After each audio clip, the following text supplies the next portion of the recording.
Jake Miller stood in his office on the 40th floor of the United Nations building, watching the busy New York traffic below.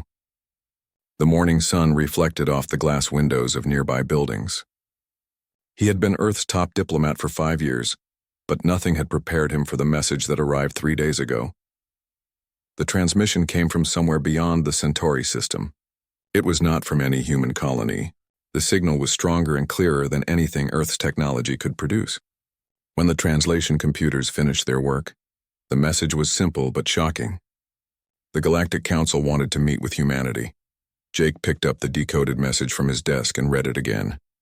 Greetings to the representatives of the species known as humans. Your rapid advancement in technology and space travel has caught our attention.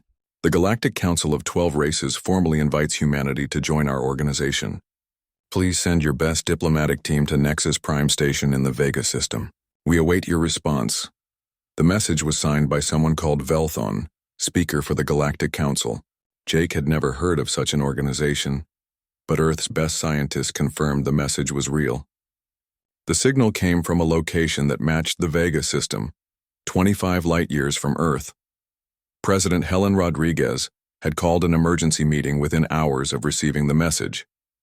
The world's leaders spent 2 days debating what to do. Some wanted to ignore it completely. Others thought it might be a trap. But in the end, curiosity won. Humanity had always wondered if they were alone in the universe. Now they had their answer. Jake was chosen to lead the diplomatic mission.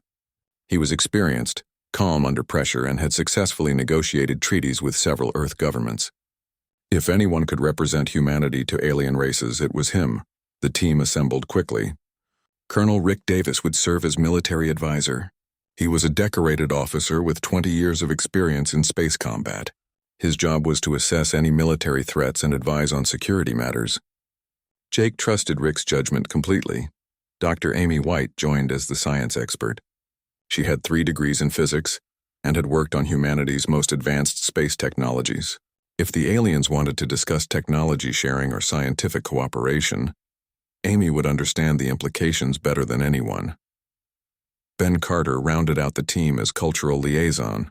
He was an anthropologist who specialized in understanding different societies and customs. If these aliens had strange traditions or social rules, Ben would help the team avoid making dangerous mistakes. Captain Lisa Brown commanded their vessel, the UES Freedom. It was one of humanity's newest and fastest ships, capable of faster-than-light travel through quantum tunneling. Lisa had been exploring the outer systems for 3 years and knew space better than almost any other human pilot. The Freedom launched from Earth orbit on a Tuesday morning. Jake watched through the observation deck as Earth grew smaller behind them. He wondered if he would ever see his home planet again. The journey to Vega would take 6 days using their best FTL drives. During the trip, the team studied everything Earth's intelligence agencies had learned about possible alien civilizations. Most of it was speculation and theory, but there were some interesting patterns in radio signals that had been detected over the years. Rick spent hours reviewing military protocols for first contact scenarios. Earth's military had war-gamed dozens of possible alien encounter situations. Most of them ended badly for humanity. Rick hoped the real thing would go better than the simulations. Amy worked on understanding the technology behind the alien message. The signal had used quantum encryption methods that were more advanced than anything humans had developed. She was both excited and worried about meeting beings with such superior technology. Ben reviewed everything known about human history and culture, trying to prepare for questions the aliens might ask. He also studied basic negotiation techniques that might work across species barriers. Communication would be the biggest challenge. On the 4th day of their journey, they detected other ships moving toward the same destination. Long-range sensors showed at least 3 vessels using propulsion systems, completely different from human technology. Jake realized they would not be the only species at this meeting. Lisa kept the Freedom on course but activated the ship's defensive systems as a precaution. They were entering unknown territory and caution seemed wise. The other ships maintained their distance and showed no hostile intentions. As they approached the Vega system, their sensors detected something impossible. A massive artificial structure orbited the star at the distance where a planet might be found. It was clearly not natural, too geometric and perfectly shaped. The structure was larger than Earth's moon. That must be Nexus Prime, Lisa announced over the ship's communication system. I'm reading dozens of docking bays and what look like defensive installations. This place is huge. Jake joined Lisa on the bridge to get a better look. Through the main viewer, Nexus Prime looked like a metal city floating in space. Lights flickered across its surface and ships moved in organized patterns around its perimeter. The scale was breathtaking and intimidating. An incoming transmission interrupted Jake's thoughts. The voice spoke perfect English with a strange musical quality. Human vessel UES Freedom. This is Nexus Prime Traffic Control. You are cleared for Docking Bay 7. Please follow the guidance beacons and reduce your velocity to approach speed. Welcome to Nexus Prime. Lisa expertly guided the Freedom through a maze of other spacecraft toward their assigned docking bay. Jake noticed ships of designs he had never imagined. Some were organic-looking and curved, others were angular and crystalline. Each one represented a different alien species. As they docked, Jake felt a mixture of excitement and nervousness. Humanity was about to join a galactic community they never knew existed. This could be the beginning of a new age for the human race, or it could be the most dangerous mistake they had ever made. The docking clamps engaged with a solid thunk that echoed through the Freedom's hull. Jake gathered his team in the airlock, checking their equipment one final time. Each team member wore a translation device and carried emergency supplies in case things went wrong. Remember, Jake told his team, we're here to learn and explore possibilities. We represent all of humanity, so let's make a good first impression. But stay alert.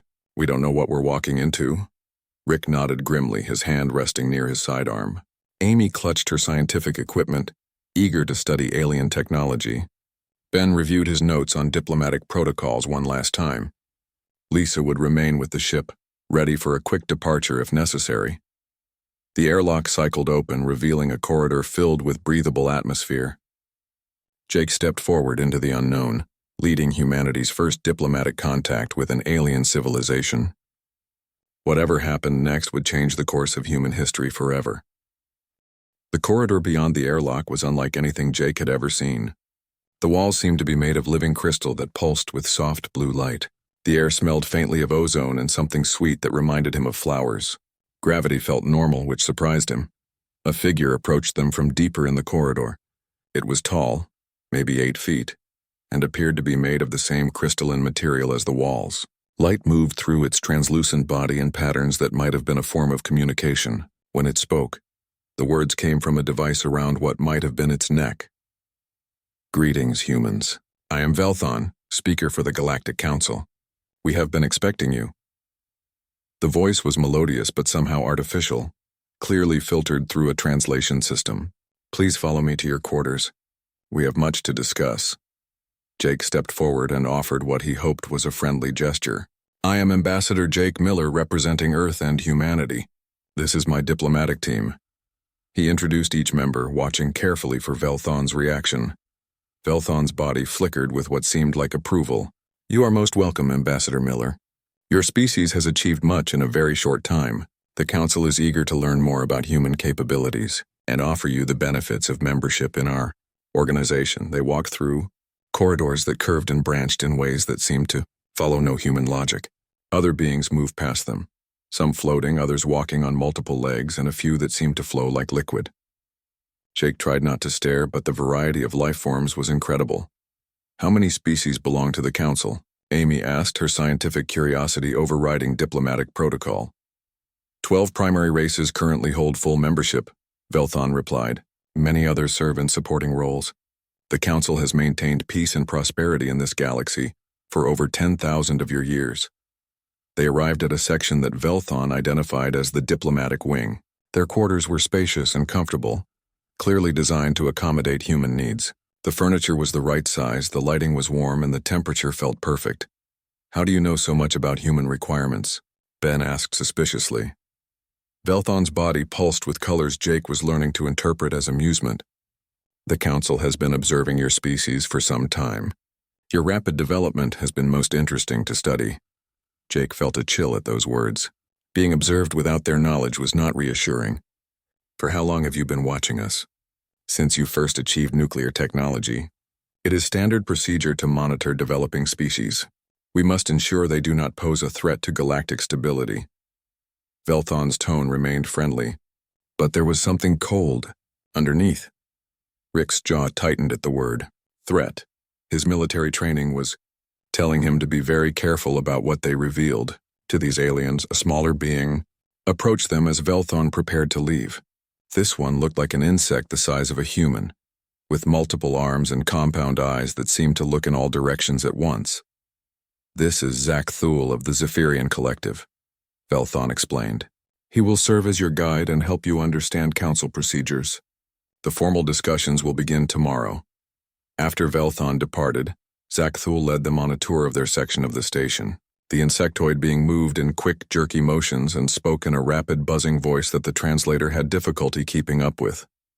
Very exciting to have new species join Council, Zach Thule said. Humans show much promise. Council has high hopes for your contributions. What kind of contributions? Jake asked carefully. Technology sharing, resource allocation, military support when needed. All members contribute to common good of galaxy. Zach Thule's multiple eyes focused on different team members as he spoke. Amy pulled out a small device to take readings of the station's technology. This artificial gravity system is fascinating. How does it work? Standard council technology, Zach Thule replied dismissively. Much superior to primitive human methods. You will learn many improvements once membership is complete. The word primitive stung, but Amy kept her professional composure. Her readings were showing something interesting, though. The technology wasn't as advanced as Zach Thule claimed. In fact, some of it seemed surprisingly basic. They were shown to a large chamber that Zach Thule called the council meeting room. 12 elevated platforms surrounded a central speaking area. Each platform was designed for a different type of being. Some had water tanks, others had different atmospheric conditions. Very important to follow proper protocols in council chamber, Zach Thule warned. New species must wait for permission to speak. Must show respect to elder races who have guided galaxy for millennia. Rick exchanged a look with Jake.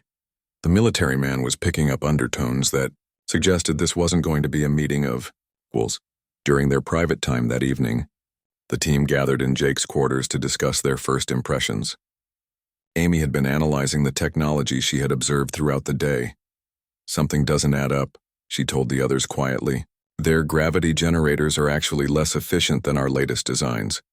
And I got to look at their computer systems. They're using processing methods we abandoned 5 years ago. Maybe they're showing us older technology on purpose, Ben suggested, keeping their best stuff secret until we prove ourselves trustworthy. Rick shook his head. Or maybe they're not as advanced as they want us to think. That insect guy seemed pretty dismissive of human technology, but what if he's wrong? Jake had been thinking about Velthon's comments about observing humanity. They've been watching us for decades, but they're only inviting us to join now. Why wait until recently? Maybe because we've finally developed something they want, Amy said thoughtfully. Our quantum tunneling drives are brand new. Most of our recent advances have been in the last 10 years. Could be they're worried about us becoming competition, Rick added. Easier to control us from the inside than fight us from the outside. Ben had been studying the cultural materials Zach Thule had provided about council procedures. These protocols are designed to keep new members quiet and submissive.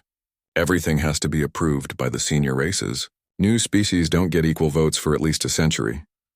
Jake processed all of this information.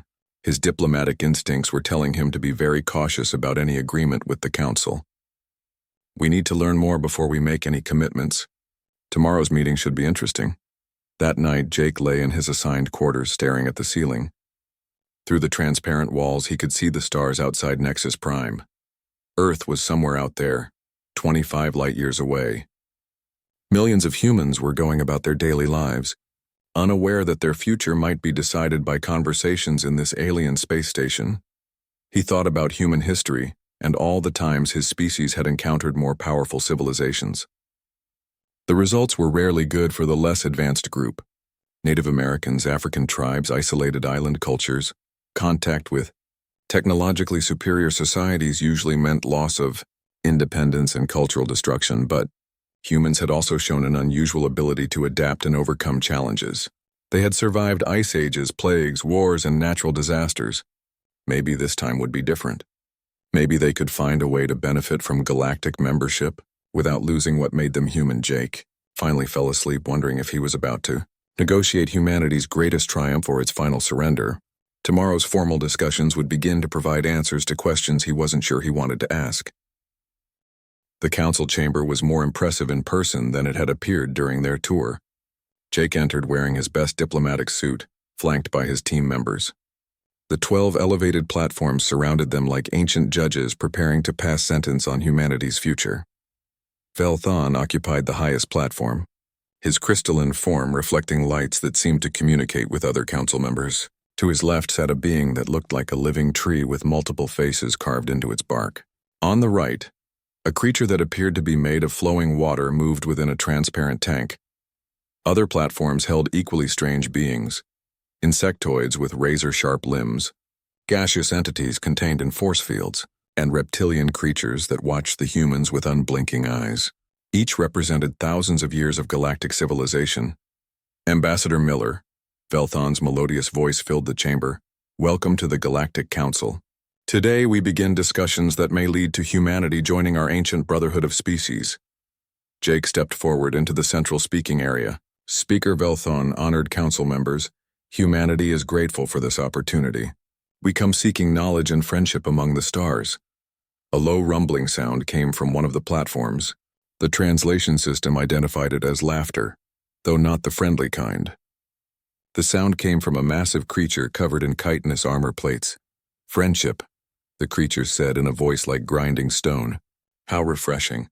I am General Claxtor of the Klaxon Empire. Young species often speak of friendship until they learn the realities of galactic survival. Velthon's form flickered in what Jake was learning to recognize as mild annoyance. General Claxtor speaks from extensive military experience. The galaxy can be dangerous for unprepared civilizations. That is precisely why council membership offers such value, added the tree-like being in a voice that rustled like wind through leaves. I am Sage Worldheart of the Sylvan Collective. Our guidance has shepherded many species through the transition to galactic citizenship. Jake noticed the word guidance and filed it away for later consideration. We would welcome learning from the council's experience. What would membership require of humanity? The water creature spoke next, its voice bubbling and strange. I am Deep Current of the Hydran Commonwealth. New members must demonstrate commitment to galactic stability through several practical measures. Such as, Jake prompted. Velthon's body pulsed with colors that suggested he was preparing a formal presentation. First, all technological developments must be shared with the Council for evaluation and potential distribution to other member species. This ensures dangerous innovations do not destabilize galactic peace. Amy shifted uncomfortably behind Jake. Forced technology sharing would cripple human innovation and give away their competitive advantages. Second, continued another council member, a being that looked like living crystals similar to Velthon but darker. Military forces must be integrated into council defense fleets. No member species maintains independent military capabilities beyond local system defense. Rick's hand unconsciously moved toward his sidearm. Giving up military independence was essentially surrender disguised as cooperation. Third, Deep Current added, economic systems must align with council trade regulations. Resource extraction and distribution follows established protocols managed by senior member species. Ben was taking careful notes, but Jake could see the anthropologist's expression, growing more concerned with each requirement. What do council members receive in return? Jake asked diplomatically. Protection from hostile forces, General Claxtor replied. The galaxy contains species that would destroy developing civilizations without mercy. The Council maintains order through strength. Access to established trade networks, Sage Worldheart added. Commerce between member species has created prosperity, unknown to isolated civilizations. Advanced technologies developed over millennia of cooperation, Velthon concluded. Humanity's rapid progress is impressive, but you have barely begun to scratch the surface of what is possible. Jake requested a brief recess to confer with his team. They gathered in a small side chamber that Zach Thule had shown them earlier. This is beginning to sound less like membership and more like conquest, Rick said immediately. The technology sharing requirement alone would destroy human research and development, Amy agreed. We'd become completely dependent on council knowledge. Ben was studying his notes. The social structure is clearly hierarchical with the older species on top. New members get treated like children who need supervision, but they're offering real benefits, Jake pointed out. Protection, trade networks, advanced technology. Maybe the restrictions are worth it for what we'd gain. Or maybe they're scared of human advancement and want to control it before we become a threat, Rick countered. Think about it. They've been watching us for decades but only invited us now, right when our technology is advancing fastest. Amy nodded. Human innovation has been accelerating exponentially. In another 50 years, we might be more advanced than they are. This could be their way of stopping that progress. When they returned to the council chamber, Velthon invited Jake to a private meeting in his personal quarters. The crystalline being's rooms were beautiful but alien, filled with formations that grew from floor and walls like a cave of living gems. Ambassador Miller, Velthon said, I hope the formal requirements have not discouraged you.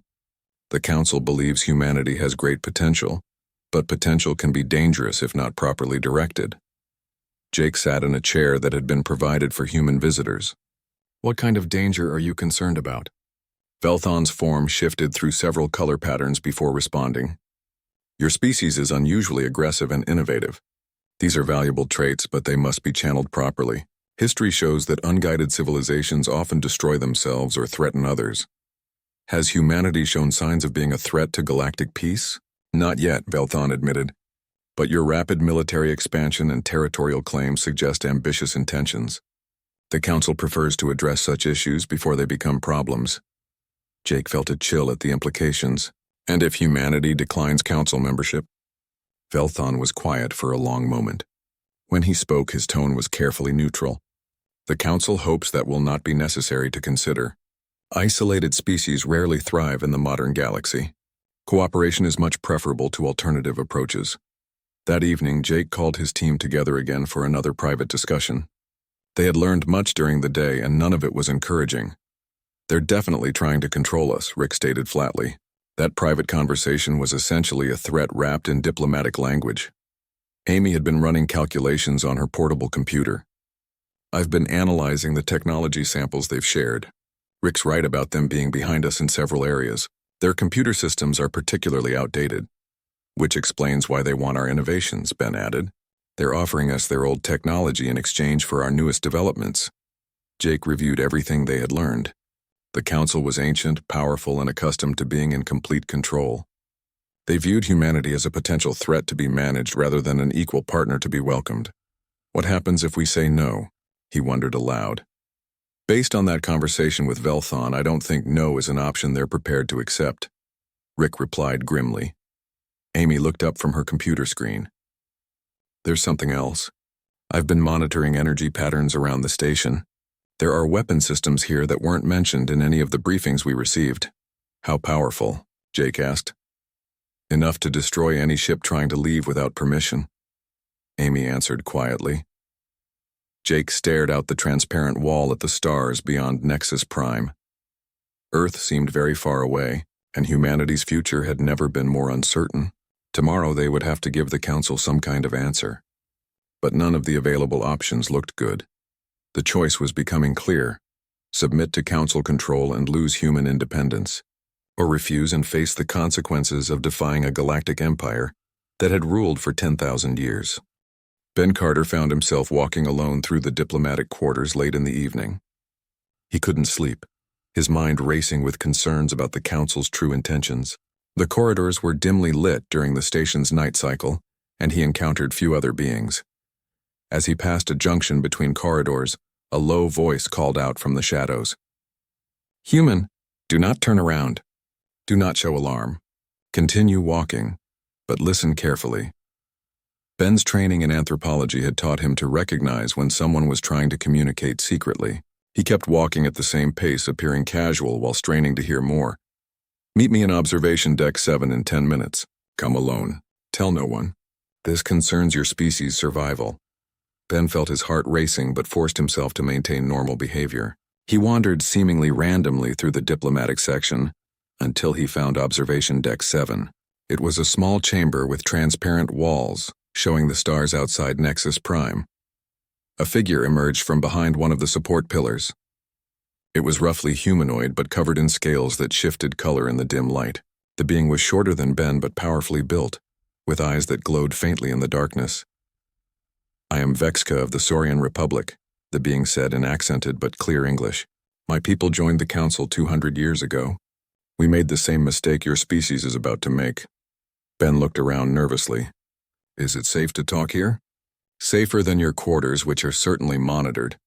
The Council allows junior species some privacy in common areas, though not much." Vexka moved closer, her scales shifting to darker colors. "What mistake?" Ben asked quietly. "We believe the Council's promises. Protection, advanced technology, prosperity for our people. What we received was slavery disguised as membership." Vexka's voice carried deep bitterness.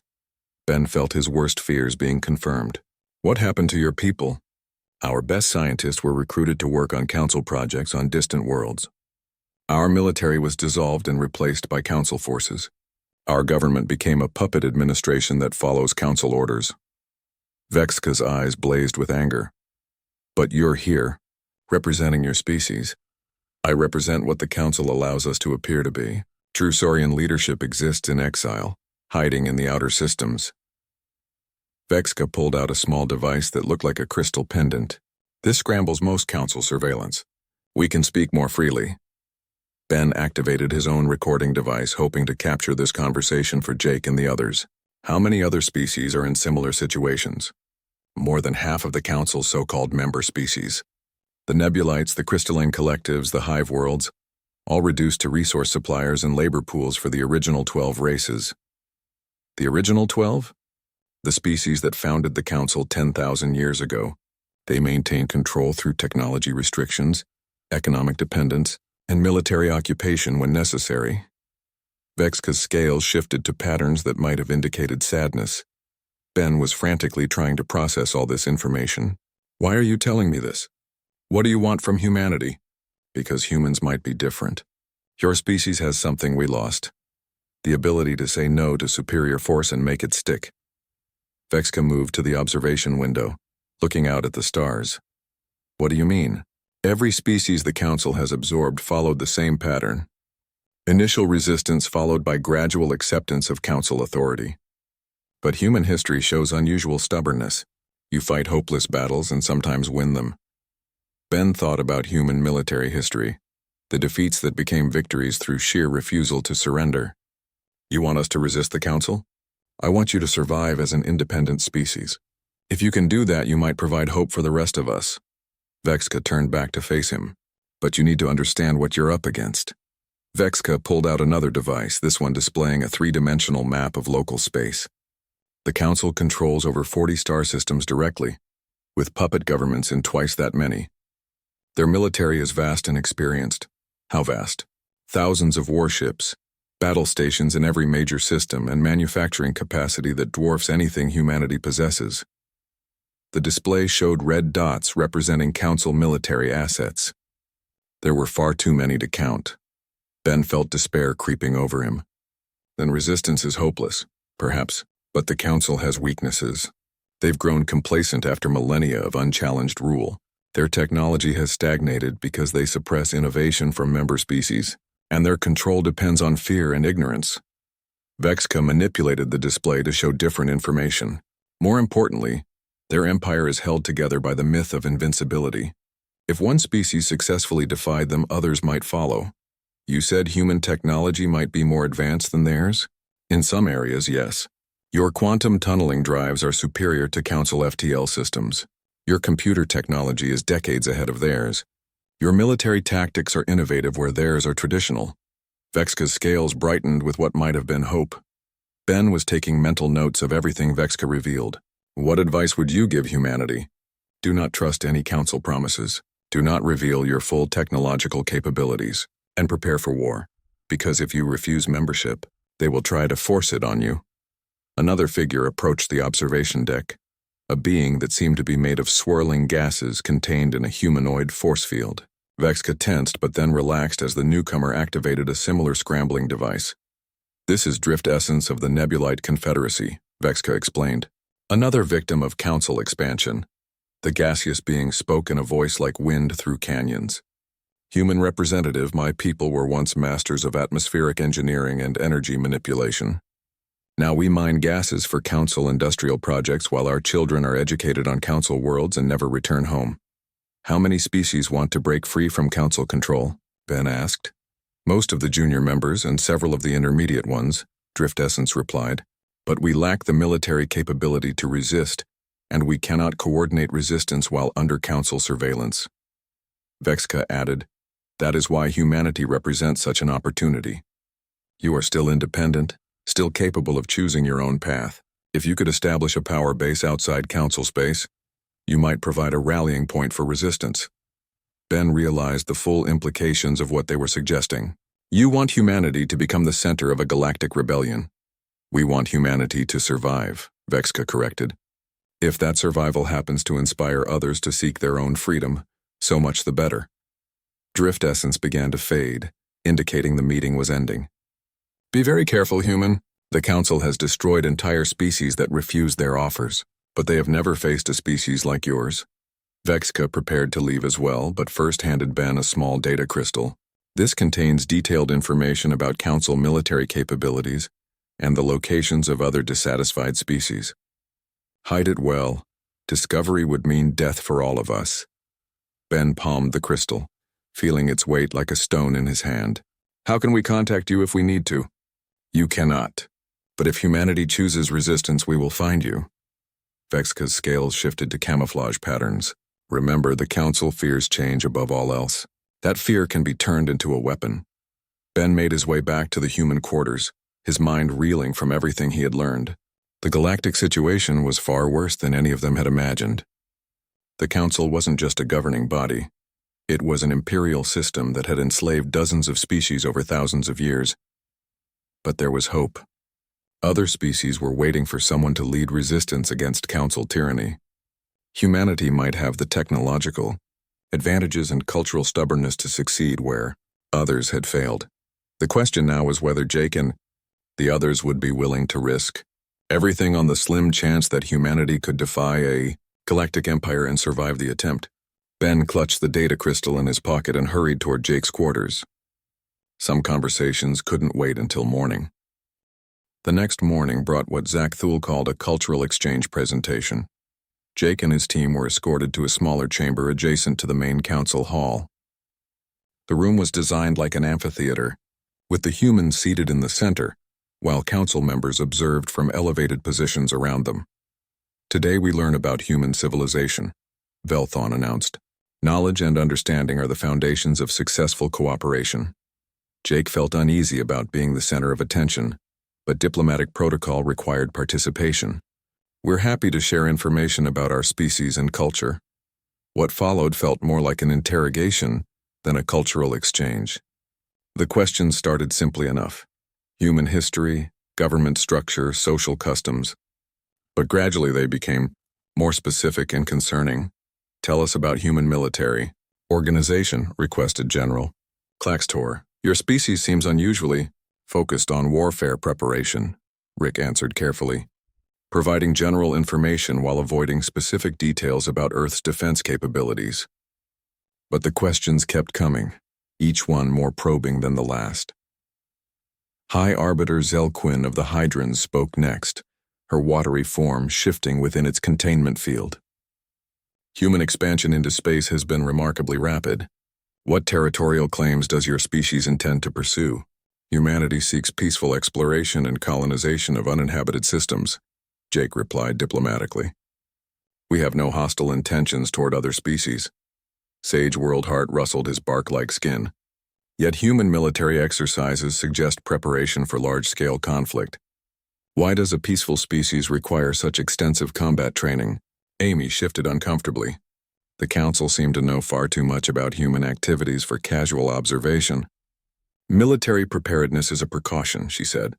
Humans have learned from history that peace requires strength. History, repeated another council member, a being that looked like animated crystal formations. Human history shows consistent patterns of expansion, conquest, and resource exploitation.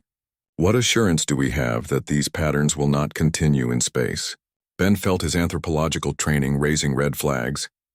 These weren't questions designed to understand human culture. They were accusations disguised as inquiries. The council was building a case against humanity. The presentation continued for another hour, with each question designed to portray humans as aggressive and expansionist. Jake realized they were being manipulated, but the trap was too well constructed to avoid.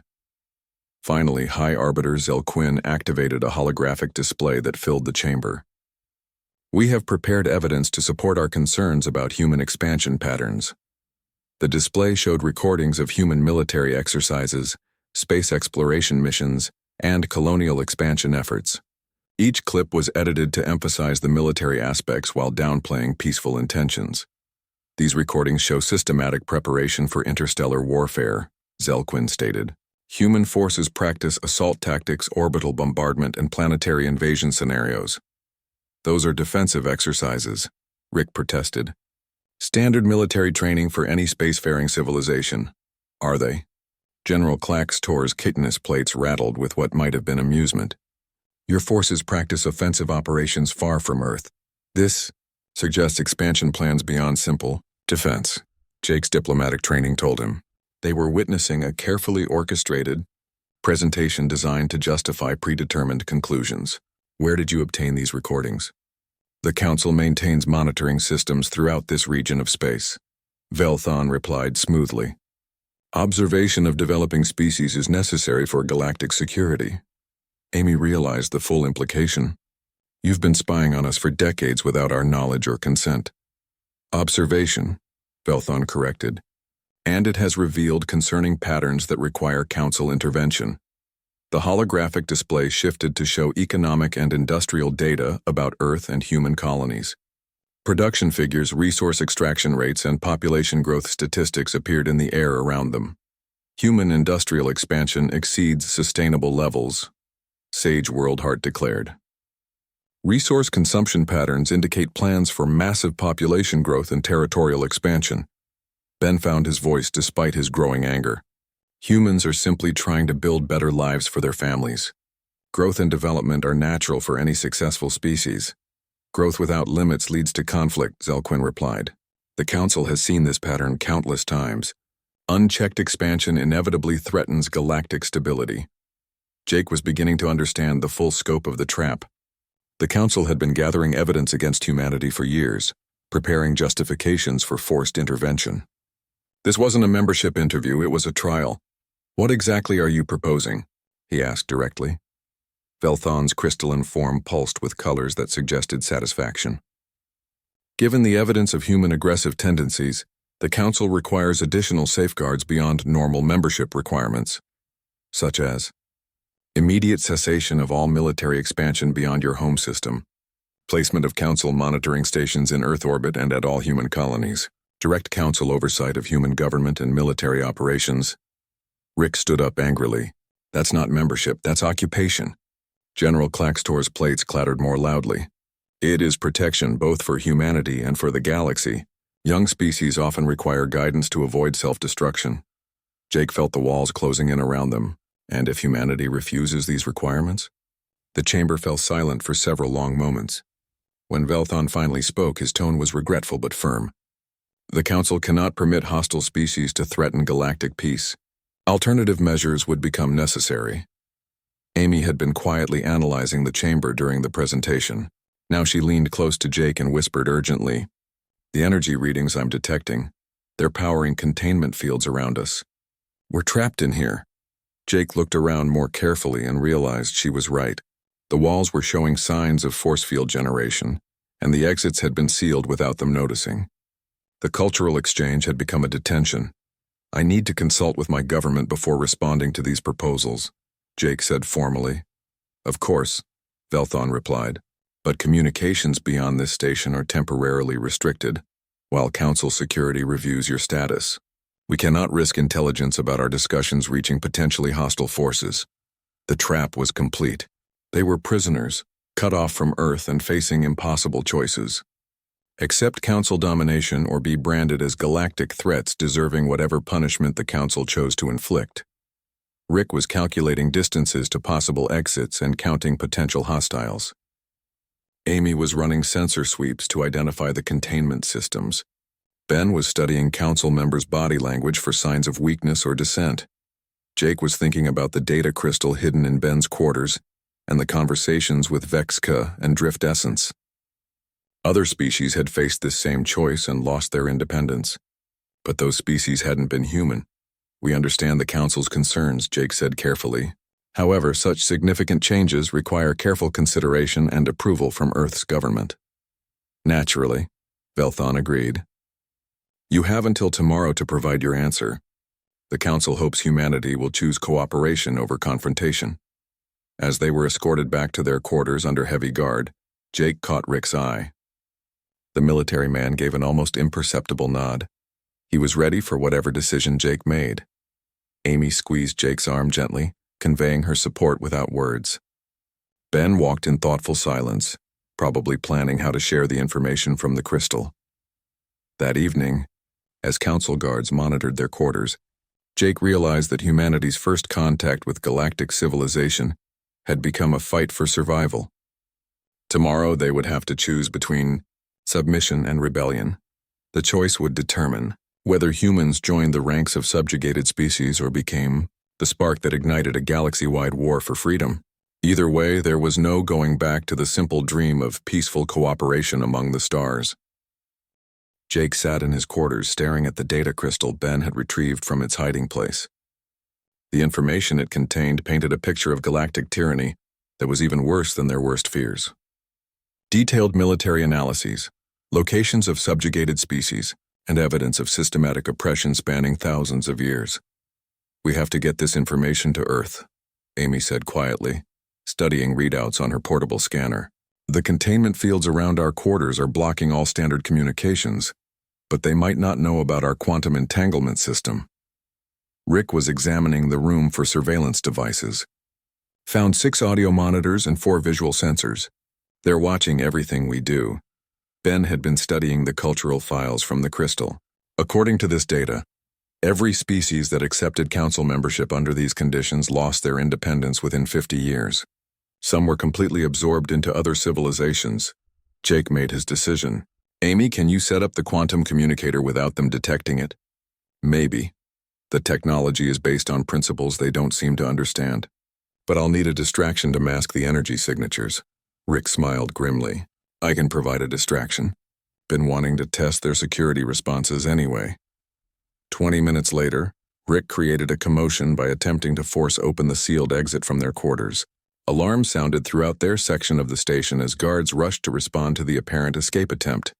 During the confusion, Amy activated a device no larger than a smartphone hidden in her equipment case. The quantum entanglement communicator represented humanity's most advanced long-range communication technology, capable of instantaneous contact across any distance. Within moments, they had a secure connection to Earth. President Helen Rodriguez appeared on the small screen, along with Admiral Paul Martinez and several other members of Earth's Leadership Council. Jake, thank God, the president said. We've been monitoring your situation as best we can. What's your status? We're being held prisoner, Jake replied quickly. The council isn't offering membership. They're demanding surrender. And we've learned this is their standard practice with all new species. Amy uploaded the data from Vexka's crystal, while Jake summarized their discoveries. The Earth leadership watched in growing alarm as the true scope of council oppression became clear. Admiral Martinez spoke first. Jake, based on what you found, do you believe negotiation is still possible? No, Jake replied firmly. They've already decided to occupy Earth regardless of our answer. The only question is whether we submit voluntarily or resist. President Rodriguez was quiet for several moments, clearly weighing impossible choices. What are the military implications of resistance? Rick leaned into the camera view. They have superior numbers and established positions, but their technology isn't as advanced as they want us to believe. Human advantages include better computers, more efficient FTL drives, and innovative tactics they won't expect. What about their allies among other species? Asked Secretary of Defense Linda Walsh, who had joined the conversation. Ben answered that question. Most of their member species are essentially slaves who would support resistance if they thought it had any chance of success. The Council's power depends on the myth that resistance is impossible. Amy added her analysis. Human technological advantages are significant in key areas. Our manufacturing capacity is also more flexible than their centralized systems, but they have thousands of years of military experience. President Rodriguez made the decision that would change human history. Jake, you have authorization to refuse council demands. More than that, you're authorized to implement protocol independence. Jake felt a chill at those words. Protocol independence was humanity's most classified contingency plan, designed for exactly this scenario. First contact with a hostile galactic civilization. Admiral Martinez took over the briefing. Protocol independence is now active. All human colonies are moving to high alert. The Sol Defense Network is coming online. Every military asset we have is being repositioned for maximum defensive capability. What about evacuation? Amy asked. No evacuations, the president replied firmly. If we run, they'll hunt us down eventually. If we're going to fight, we fight from positions of strength. Secretary Walsh added more details. We're activating every defensive installation we've built over the past 20 years. Some of them the Council doesn't even know exist. Our deep space monitoring network has been tracking Council ship movements for months. Jake was amazed at how prepared Earth had been for this possibility. How long have you been planning for hostile first contact? Since we first detected artificial signals from space, Admiral Martinez replied. We hoped for the best but prepared for the worst. Looks like the preparation was necessary. President Rodriguez looked directly at Jake through the quantum link. Jake, your mission parameters have changed. You are no longer there to negotiate. You're there to gather final intelligence and then get home safely if possible. What about making a statement to the Council? Jake asked. Make whatever statement you think appropriate. Let them know that humanity rejects their authority and will defend itself against any aggression. Be diplomatic, but be clear. The connection was becoming unstable as Council security systems began detecting anomalous energy patterns. We have to wrap this up, Amy warned. They're starting to trace the signal. Admiral Martinez spoke rapidly. Jake, there are assets in your area that the Council doesn't know about. Deep space reconnaissance platforms and some other surprises. When you're ready to leave, transmit the code word independence and help will come. President Rodriguez had final words for the team. You've done magnificent work under impossible circumstances. Now come home safely. Humanity needs its best people for what's coming next. The connection cut just as Council guards began trying to break down their door. Amy quickly disassembled the communicator and hid its components throughout their equipment. When the guards finally entered, they found the humans calmly sitting around a table discussing their situation. Belthon arrived shortly after, his crystalline form flickering with agitation. There were unusual energy patterns detected from this area, he said suspiciously. We've been testing some of our scientific equipment, Amy replied innocently, analyzing the composition of your station's construction materials. Belthon studied them carefully but found no obvious evidence of prohibited communication. The Council requires your answer by tomorrow. I hope you will choose wisely. After the Council representatives left, Jake gathered his team for final planning. Earth was preparing for war, but the immediate priority was getting home alive with the intelligence they had gathered. Tomorrow we give them our answer, Jake said, and then we get out of here as fast as possible. Rick was already planning their escape route. The docking bay where the Freedom is berthed has moderate security. If we move quickly, we might reach the ship before they can stop us. Amy was calculating FTL jump coordinates. Once we clear the station's gravity well, we can quantum tunnel directly back to Earth. They won't be able to follow us through human hyperspace corridors. Ben was thinking about the bigger picture. When we leave, we'll be starting a war that could destroy human civilization. Jake nodded soberly. Or we'll be starting the liberation of half the galaxy. Either way, there's no choice left. The Council has made sure of that. That night, Jake lay awake knowing that tomorrow would be remembered as either the day humanity chose freedom or the day it chose extinction. Both options were better than the slavery the Council offered. In a few hours, they would deliver humanity's answer to the Galactic Council. It would not be the answer the Council expected, and the consequences would reshape the galaxy forever. Dawn came too quickly aboard Nexus Prime. Jake woke to find his team already awake and quietly preparing for what they all knew would be their most dangerous day.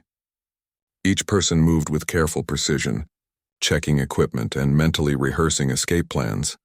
Amy had spent the night preparing emergency data packages containing everything they had learned about Council technology and military capabilities. The information was compressed and encrypted, ready for immediate transmission to Earth if they didn't survive the day. Rick conducted a final weapons check, though their diplomatic status had limited them to basic sidearms. Against Council military forces, their small weapons would be almost useless, but they might buy precious seconds during an escape attempt. Ben was destroying sensitive materials that could compromise the resistance network they had discovered. The data crystal from Vexca was now memorized and its physical form dissolved in acid from Amy's scientific supplies. At precisely 0900 station time, Zakthul arrived to escort them to the Council chambers for their final audience. The insectoid being seemed more nervous than usual, his multiple eyes darting in all directions. Council is very eager to hear human decision, Zakthul buzzed. Much preparation has been made for integration ceremony, if humans choose cooperation. Jake noticed armed guards positioned throughout their route to the chambers. The Council was taking no chances on the humans changing their minds about cooperation. The Council chamber was fuller than before, with representatives from dozens of species filling observation galleries. Word had apparently spread throughout the diplomatic community that something significant was happening with the newest candidate species. Velthon occupied his elevated platform, surrounded by the other 11 primary Council members. Their various forms, crystalline, gaseous, liquid, and organic, created an impressive display of galactic diversity united under Council authority. Ambassador Miller, Velthon's melodious voice filled the chamber. The Council awaits humanity's decision regarding membership and the special requirements necessary for your species integration. Jake stepped forward into the central speaking area, his team flanking him in a show of unity. He had rehearsed these words during the sleepless night, knowing they would either open the door to peaceful cooperation or declare war on a galactic empire. Speaker Velthon, honored Council members, I have consulted with my government regarding your generous offer of membership. Jake's voice carried clearly through the translation systems to every being present. Earth has considered your requirements for technology sharing, military integration, and economic coordination. We have also considered the additional oversight measures you deem necessary for a species with humanity's characteristics. The chamber was completely silent, with hundreds of alien beings waiting to hear humanity's fate decided. Jake drew himself up to his full height and delivered the words that would be remembered throughout galactic history. The United States of America, representing Earth and all humanity, formally declines membership in the Galactic Council. We thank you for your time and consideration, but we cannot accept the terms offered. The silence that followed was deafening. Never in the Council's 10,000-year history had a species simply refused membership. The concepts of rejection and voluntary isolation were so foreign that many species lacked words to describe them. General Claxtor was the first to recover from shock. His chitinous plates rattled with what the translation system identified as outrage. Impossible. No species refuses Council guidance. You cannot survive in isolation. Sage Worldheart's bark-like skin rustled with agitation. Young species often fear change, but rejection is not an option. The galaxy requires order and cooperation. High Arbiter Zelquin's watery form churned within its containment field. This decision indicates the mental instability we suspected in your species. Medical intervention may be required to correct your judgment. Jake remained calm in the face of their anger and disbelief. Our decision is final. We wish the Council success in your future endeavors, and we hope our paths may cross again under more favorable circumstances. He turned to his team and spoke the words they had been waiting to hear. Pack your belongings. We're going home. The simple act of turning away from the Council sent shockwaves through the chamber. Species that had negotiated for decades to earn Council approval watched in amazement as humans casually dismissed what others considered the greatest honor in the galaxy. Velthon's crystalline form flashed through a rapid sequence of colors that indicated extreme agitation. Ambassador Miller, you do not understand the implications of this decision. The galaxy is dangerous for unprotected species. Jake paused at the chamber entrance and looked back. Speaker Velthon, we understand perfectly. We choose to face those dangers as a free species rather than live safely as slaves. The word slaves hit the chamber like a physical blow. Gasps and chittering sounds echoed from the observation galleries as junior species recognized the accuracy of Jake's characterization. General Claxtor rose from his platform, his massive form towering over the chamber. "You dare insult the Council with such accusations? Your species' arrogance exceeds even our worst projections." "We insult no one," Jake replied evenly. "We simply choose a different path than the one you offer." Rick stepped forward, his military bearing evident to everyone present. "Any attempt to prevent our peaceful departure will be considered an act of war against humanity." Sage Worldheart's voice rustled with barely contained fury. "War? Your primitive species threatens war against the Galactic Council? You have perhaps 50 ships capable of interstellar travel. We have thousands." Amy joined the confrontation with scientific precision. "Numbers aren't everything, especially when those numbers are based on obsolete technology and stagnant tactics." The chamber erupted in chaos as species throughout the galleries began shouting in dozens of languages. The translation system struggled to keep up with the cacophony of outrage, disbelief, and excitement. In the midst of the chaos, Jake noticed something important. While the primary council species showed anger and shock, many of the junior species in the observation galleries were watching with expressions that looked remarkably like hope. Zach Thule appeared at Jake's side, his compound eyes showing confusion. "Humans cannot leave. Much preparation has been made. Integration ceremony is scheduled. This creates many problems for council administration." "The council will adapt," Ben replied firmly. "They've had 10,000 years of practice." High Arbiter Zelquin's voice rose above the chaos. "Security forces, prevent the humans from reaching their vessel. They are in possession of classified council intelligence and represent a threat to galactic stability." Armed guards began moving toward the chamber exits, but Jake had anticipated this response. He activated a small device Amy had prepared, an electromagnetic pulse that temporarily disabled the chamber's security systems. In the confusion that followed, the human team moved quickly toward the diplomatic quarters where their belongings waited. Rick took point, watching for immediate threats. Amy monitored council communications to track their response. Ben observed the reactions of other species, noting which ones seemed sympathetic to humanity's position. As they packed their essential equipment, Jake transmitted the code word independence using Amy's quantum communicator. Somewhere in deep space, human assets that the council didn't know existed received the signal and began moving toward Nexus Prime. Within minutes, they were ready to depart. Their belongings fit into 4 small packs, and everything truly important was already uploaded to secure quantum storage systems. The corridors between the diplomatic quarters and the docking bay were filled with confused aliens trying to understand what was happening. Many had never seen a species simply walk away from council authority. As they approached the docking bay where the Freedom waited, they found their path blocked by a squad of Klaxon warriors in full combat armor. The insectoid soldiers raised weapons that looked capable of reducing humans to component atoms. General Claxtor's voice boomed from the squad leader's communication system. "Humans will return to council chambers immediately. Resistance will be met with appropriate force." Jake stepped forward to face the squad leader. "We came in peace and we're leaving in peace. Any attempt to prevent our departure will prove that everything we suspected about council tyranny is true." Rick's hand moved toward his sidearm. Though they all knew conventional weapons would be useless against Klaxon armor, the standoff lasted several tense seconds before a new voice interrupted the confrontation. "Let them pass." Everyone turned to see Vexka approaching with a small group of other junior species representatives. The Saurian scales showed patterns of determination and defiance.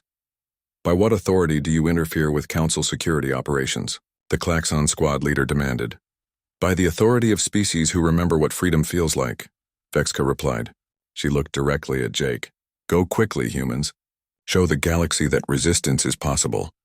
The Klaxon soldiers hesitated, clearly uncertain about the legal implications of junior species interference. That moment of hesitation was all the humans needed to push past the squad and enter the docking bay, where Captain Lisa Brown had the Freedom's engines already running.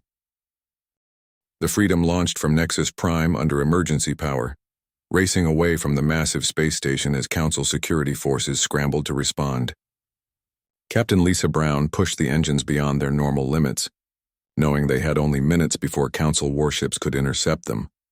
Multiple Council vessels moving to intercept, Amy reported from the sensor station. "I count at least 12 heavy cruisers and twice that many smaller ships. They're trying to box us in before we can reach minimum safe distance for quantum tunneling." Jake strapped himself into a command chair and opened a communication channel to Nexus Prime. "This is Ambassador Miller aboard the UES Freedom. We are departing peacefully and request safe passage to the edge of your system." Velthon's voice crackled over the speakers, distorted by anger and disbelief. "Human vessel, you are in violation of Council security protocols. Return to Nexus Prime immediately or face the consequences." "We came here in response to your invitation," Jake replied calmly. "We are now declining that invitation and leaving. We have committed no crimes and threaten no one." General Claxtor's harsh tones joined the conversation. "You possess classified Council intelligence and represent a security threat. Surrender now and your species may still be offered lenient terms for integration." Rick was monitoring the tactical display, watching Council ships move into attack formation. "They're not planning to capture us alive. Those are kill formations designed to prevent our escape."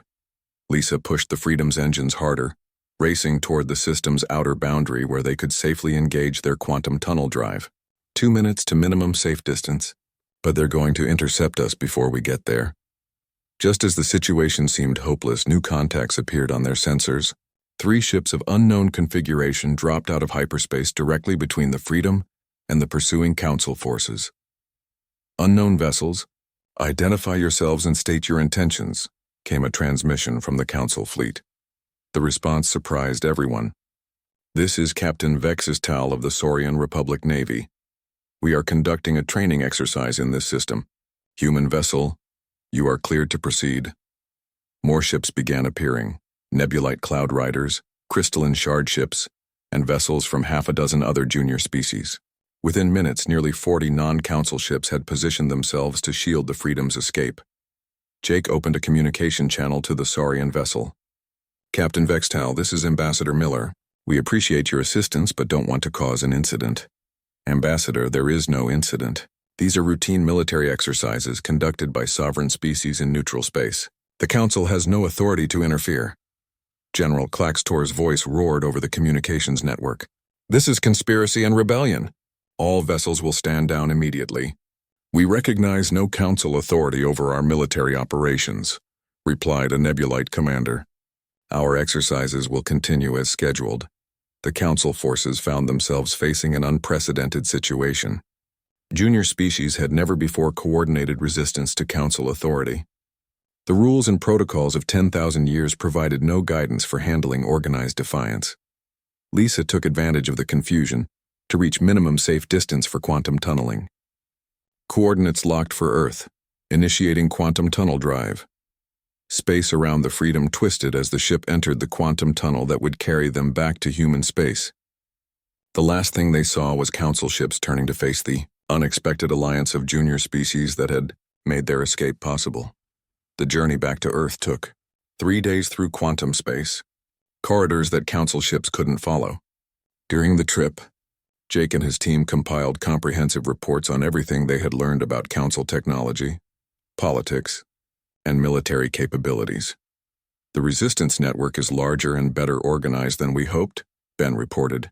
"At least 6 species are ready to openly defy Council authority, if they think they can survive the attempt." Amy was analyzing Council technology samples. Their military advantages are mainly numerical.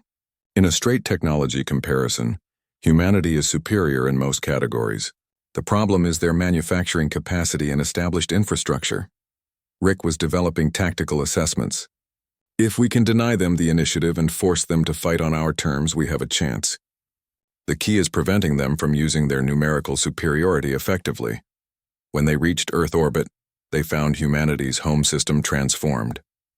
The Sol Defense Network had been fully activated, revealing defensive installations that had been hidden throughout the outer solar system. Massive shipyards around Jupiter and Saturn were working at maximum capacity to produce new vessels. Admiral Martinez met them personally at the Luna City spaceport. "Jake, your team's intelligence has been invaluable. We've already used your data to begin disrupting Council communications and supply lines." President Rodriguez convened an emergency session of the Global Council to hear their complete report. World leaders listened in amazement as Jake described the true nature of the Galactic Council and the resistance network that was forming among subjugated species. "What are the immediate military implications?" asked Defense Secretary Walsh. Admiral Martinez answered using displays based on the team's intelligence. Council forces are mobilizing for what they're calling a police action against human space. They expect to overwhelm us within weeks through superior numbers. What they don't expect, Rick added, is the level of resistance they'll face from species they thought were completely pacified. Within a month of their return, the situation in Council space had deteriorated rapidly. 3 species had formally declared independence from Council authority: the Saurians, Nebulites, and crystalline collectives.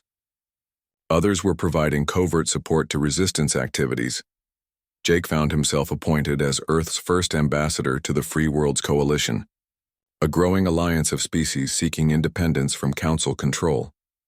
His first assignment was to coordinate joint military operations with the Saurian Republic. The meeting took place aboard a human battleship, the UES Defiance, in a neutral star system halfway between Earth and former Saurian space. Jake was amazed to see Vexka again, now serving as the Saurian military liaison to the coalition. "Ambassador Miller," Vexka greeted him, her scales showing patterns of satisfaction. "Your species has accomplished something remarkable. For the first time in our history, junior species are working together instead of competing for Council approval." Captain Sarah Mitchell, commanding the Defiance, joined the briefing. "Our combined fleet now includes ships from 8 different species. The Council has never faced this kind of coordinated resistance. The Coalition's first major operation was a rescue mission to the Kepler system, where a pre-spaceflight civilization was being prepared for forced uplift by Council forces. The mission would demonstrate to the galaxy that the Free Worlds Coalition could protect species from Council oppression. Jake watched from the Defiance's bridge as human, Saurian, and Nebulite ships worked together to overwhelm Council occupation forces. The rescue was successful, with minimal casualties and the complete liberation of the Kepler colonies. As news of the victory spread throughout Council space, more species began joining the resistance. The monolithic authority that had ruled the galaxy for 10,000 years was fracturing along lines of oppression that had been hidden for millennia. 6 months after humanity's dramatic departure from Nexus Prime, Jake received a priority transmission while reviewing Coalition expansion plans in his office on Earth. The message was from an unexpected source. "Deep current of the Hydran, Commonwealth, Ambassador Miller, the aquatic being's translated voice rippled with emotion. The Hydran Commonwealth formally requests to join the Free Worlds Coalition. We can no longer support Council policies that we helped create centuries ago." Jake authorized the transmission of Coalition membership requirements to the Hydrans, marking another crack in the Council's foundation. If one of the original member species was defecting, others might follow. The Galactic War that everyone had feared was becoming something different, a liberation movement that offered hope to species that had forgotten what freedom meant.